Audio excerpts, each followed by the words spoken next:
और let's move to the next question. अगले question की तरफ मूव करते हैं और इसका भी आंसर आप लोग बताएंगे। इसको क्यों मैं डिस्टर्ब कर रहा हूं, केवल जूम कर लेते हैं। सही है, यस। तो ये भी आपका gate 2022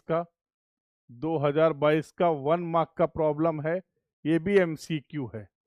in GIS database which type of the attribute may be used to represent area.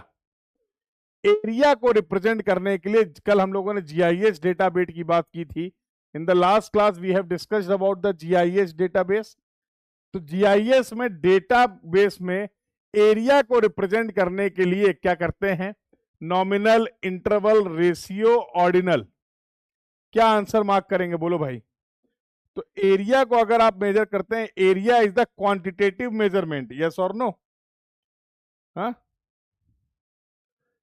Area is a, कुछ बातें आपको पता होनी चाहिए। जैसे एरिया की अगर बात करें, it is a quantitative measurement. Quantitative measurement है ये।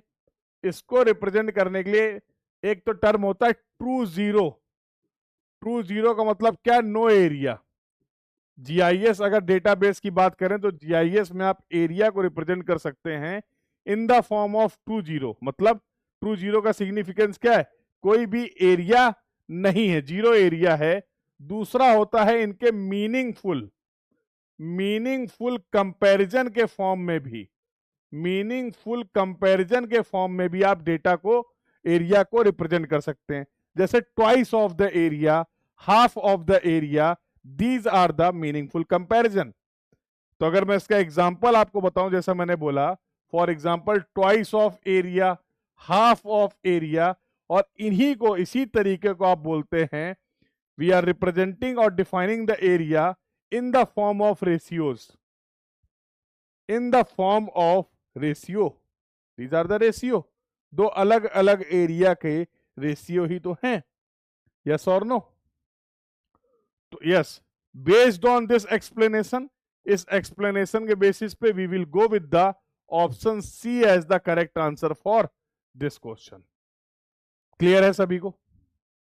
तो अगर कहीं पे भी किसी को कोई डाउट हो, कोई क्वेरी हो, तो definitely you can ask your doubt, you can ask your query.